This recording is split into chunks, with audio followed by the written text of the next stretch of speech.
My name is Lucinda Talbert. I'm the daughter of Nancy Todd Noches and the granddaughter of Lucinda Todd, who was acquainted with the landmark case of Brown versus Board of Education in Topeka. Lucinda Todd was born in 1903 in Litchfield, Kansas, a small coal mining town near Pittsburgh, Kansas. She was one of 13 children born to Charles Wilson and his wife, Estelle Slaughter Wilson. Grandmother started her teaching career in 1928 after graduating from what is now Pittsburgh State University with a degree in education. She married my grandfather, Alvin Todd, in 1935 and they moved to Topeka. Back in those days, married women could not teach, so she was forced to quit her job. So while raising my mother, she became active in the local chapter of the NAACP and was elected secretary in 1948. When my mother entered grade school, grandmother wanted her to have music lessons, but she later learned that music was only taught at the white schools. When she asked the school board why, they told her colored children weren't interested in learning music and couldn't afford the instruments.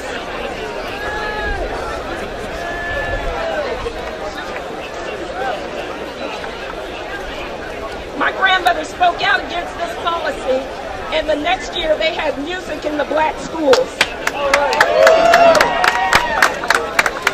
It didn't take long before other teachers became afraid of losing their jobs because they associated with my grandmother.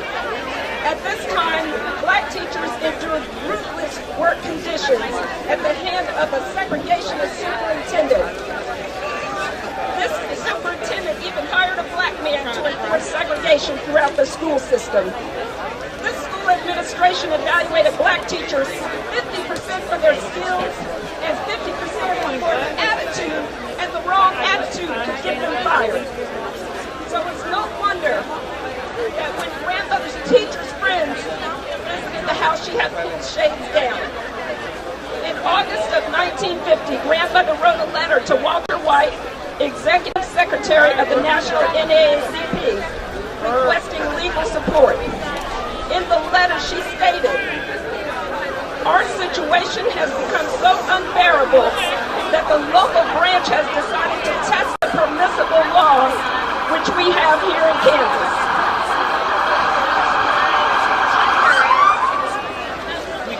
Mr. White referred grandmother's request to the NAACP's legal department.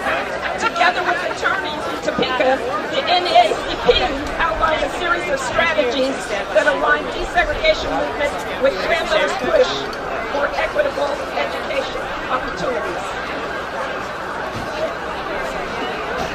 As a child, I was only vaguely aware of my grandmother's activism. To me, she was simply a grandmother. The significance of my grandmother's work did not hit home for me until I was 14 years old in Topeka. At the time, Jardine Junior High School in Topeka was only about 5% black.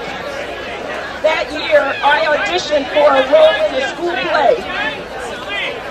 The next week, the drama teacher told me, instead of casting me in the role of that lead, she cast me in the role of a maid.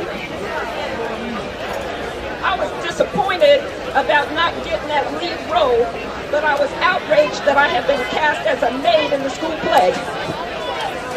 That afternoon, I remember telling my grandmother what had happened to me. That evening, a local radio station interviewed grandmother about the 25th anniversary of the Brown case. And in that interview, she told the entire city of Topeka what had happened to me at school. The next morning, the principal and the drama teacher met me outside the school, ushered me into the principal's office, and profusely apologized.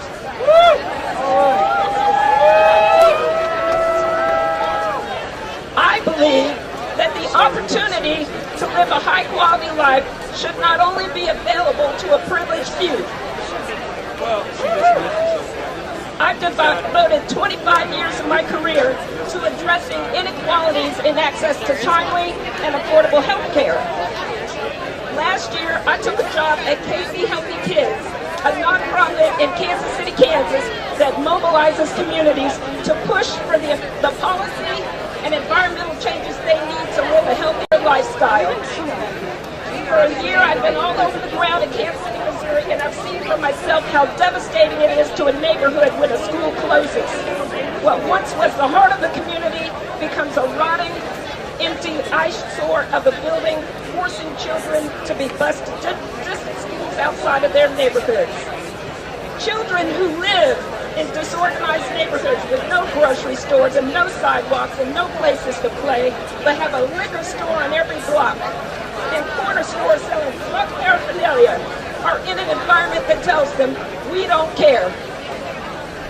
We also know that children who live in these environments are going to be less healthy and less prepared to learn when they get to school.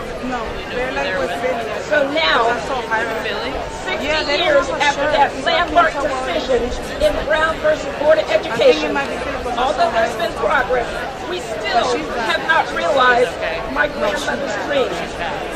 Our public schools are still separate and unequal. So we call on our policymakers to recommit to the vision of equity and opportunity embodied in the U.S. Supreme Court decision. We need to tell these policymakers we're demanding a voice at the policy table because our children deserve to go to schools that are adequately funded. We demand a voice at the policy table because we have something to say about how our children should be disciplined at school. We demand a voice at the policy table because our children deserve to be taught in a way that will prepare them to compete in a global economy, not just prepare them for the next standardized test. To my grandmother, the Brown case was about equity, about access to opportunity, and about access to the American dream. That's what your work is about. That's what our work is about. I want to thank Moore Square, the Alliance for Take Back Our Schools, and the American Federation of Teachers